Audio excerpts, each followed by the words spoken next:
9, we're going to be working in hot environments.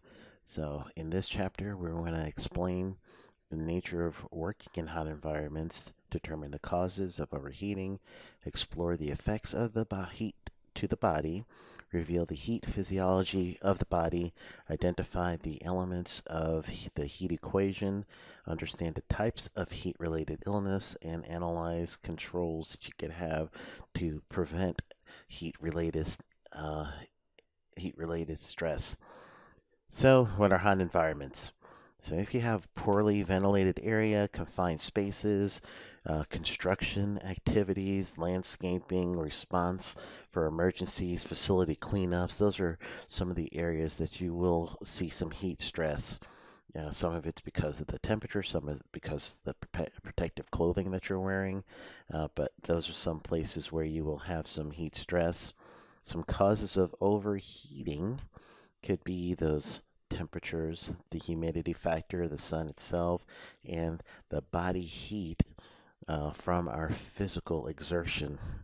And there are several deaths that are related to heat stress. And then the years 1979 to 2003, it was 8,000, and 15 deaths in the U.S. from the Center Disease Control that were attributed to heat stress.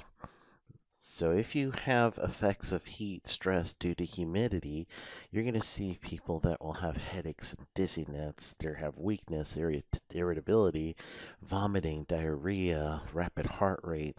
So there's going to be some distress on the body. If you're the person who's the attendant and you start seeing these distress signals and someone who's an entrant, then it's a good idea to get them out. So as the heat physiology works, the sun hits the person while they're working. The heart is actually going to start pumping faster, and the blood vessels will dilate. So the heat will escape through the body, through touching things, through radiations, and our internal mechanism is that we need to sweat. So if we sweat, then the heat is escaping by evaporation in that way. So that's the basic physiology. There's a lot to that. Our body needs to be at 98.6. That's our internal temperature. So when we're sweating, we're releasing toxins and irritants, and the body itself now is going to kind of set in motion the healing factor to deal with heat stress.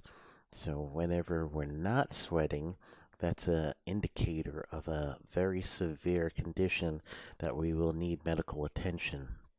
So a good way to help to understand what your risk is while you're doing some work outside or you're doing some work where there is a heat stress issue is by using the heat equation.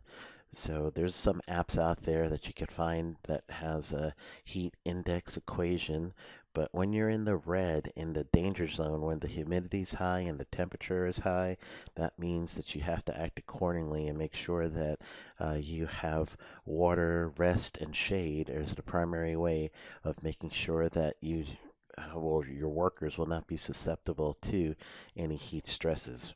Then you could also adding ice or some other effects to that as well to help break that down. But each person has their own sensibility to heat, so our tolerance is independent of everyone else. So you may have a heat tolerance that's high, a heat tolerance that's low, but it is still a hazard, and this is a hazard that will be identified through a job hazard analysis. So in a job hazard analysis, you're breaking down a job into its essential steps. For each step, you're going to pick a hazard for that step, and then for each hazard you identify, you need a control. So step, hazard, control.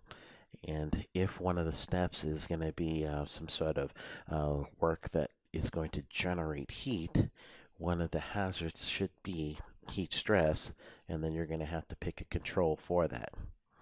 If you're working outside, there's a way to acclimatize your body to the heat. So slowly you would get the person from a zero state ready for the heat to 100% ready by gradually increasing the actual work as the person's in the hot environment, and that's going to uh, gonna it's going to be less stress on the body in the long run. So when the workers get acclimatized to the actual heat, then you're going to lose some salt. So you want to replenish that. You want to make sure that there's plenty of water, rest, and shade, and watch that internal body temperature because that's the real danger. Heat can also affect people that are elderly and the younger people. So, in those ways, y'all really have to look out for if you have elderly workers or younger. Age does make a difference between the effects of heat on the body. Your physical overall condition with your health and your body, fat layers will be an insulator for heat, so a heavier person may be more prone to a heat stress situation. And then fatty tissues do block sweat glands too, so that impairs your blood flow. So if there's any medical conditions that are uh, listed as you see in bullets number 3, they also are contributing to levels of heat that will include heat stress. So the metabolism itself, it's a engine, if you will. So the metabolism during periods of hot conditions will slow down, limiting your calorie burning process because calories burning is generating heat. So as a protection system, your body will look to kind of generate or lower that generation of heat. So the types of heat-related illness that you're going to see, some will be heat rash. So you'll see the prickly bumps that'll show up on the skin. It occurs during hot and humid environments where sweat remains on the skin. The sweat glands get plugged. So if that happens, you have to make sure the workers are coming in regularly bathed and that they're drying their skin real well after those baths. And if you need to, rinse the skin throughout the day, and that might be another way to make sure that you're getting those sweat glands opened. Heat cramps can occur sometimes due to loss of electrolytes and fluid loss. So therefore, you have to keep a good eye on your fluid loss. So you replace those fluids and those electrolytes every 15 to 20 minutes is what you're looking for.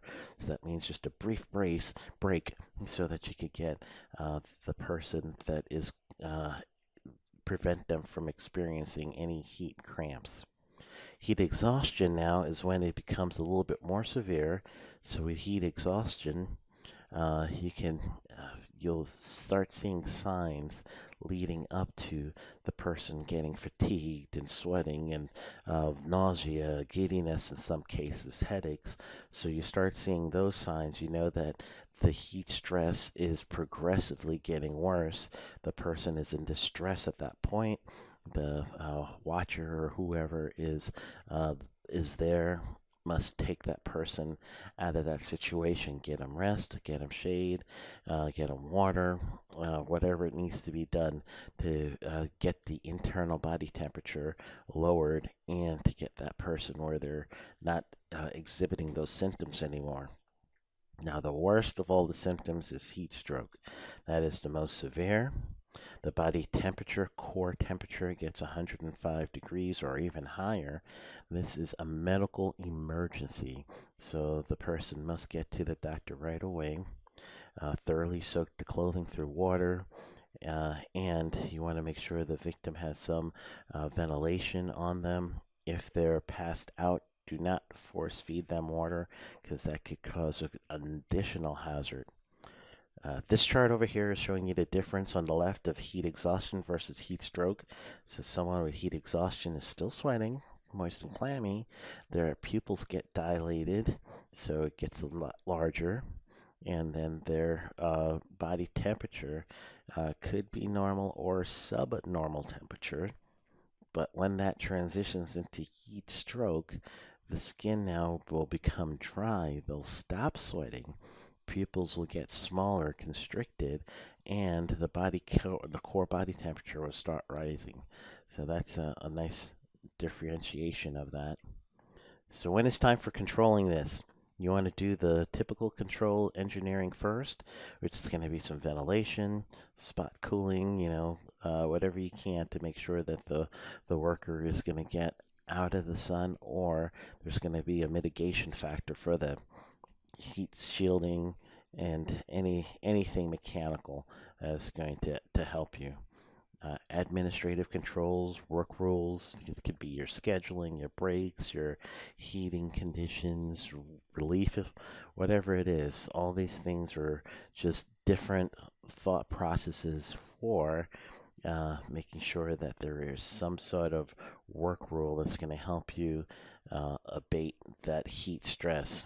And then PPE is one of those, so you could wear headgear or whatever. Another thing could be Gatorade and electrolyte type drinks, fans, umbrellas to cover with.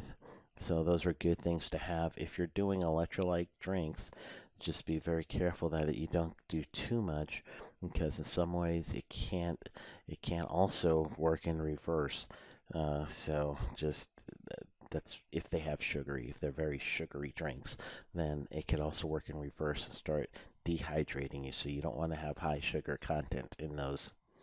With a course of a workday in sun, you could lose 2 to 3 gallons of sweat.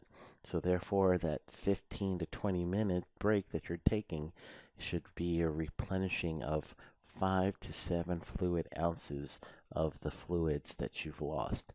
So you want to just keep that going just so that your body will stay hydrated. And a good way to see how hydrated you are is by doing the P test, as you see here. So if you're looking at your urine, you could tell the lighter the color is, the better off you would be. The darker the color is, the more dehydrated you are. So that's a self-monitoring check to just make sure that you're going to be one of the ones that are also looking out for your own safety and health. So if someone is exhibiting signs of heat-related illness, whoever the supervisor is, they need to be called and alerted. If it goes from heat exhaustion to heat stroke, then medical professional has to be called right away. If the person still has mitigation, then definitely give them some water, get them in a cool place, and loosen some clothing, or ask them to loosen some clothing if they're lucid, and then just try to keep the person cool and to get that body temperature down. So here's some thoughts on heat stress. Schedule your most strenuous work earlier in the shift when it's cooler in the day. Add more shade and hydration breaks in the workday, like schedule it in. Drink water, Gatorade instead of coffee, or caffeinated drinks or sugary drinks. Watch each other. Be your brother and sister's keeper for signs of heat stress. And then if there's anything that looks like it's progressing, trending in a bad way, then go ahead and get some supervisory help and safety officer help for that. So in this chapter, we went over the nature of working in hot environments, some causes of overheating, exploring some effects of the heat to the body. We revealed the heat physiology of the body, identified some elements for the heat equation. We talked about heat-related illness and then some control for that hazard. So that is chapter 9. And in chapter 10 coming up, we'll talk about the personal protective equipment.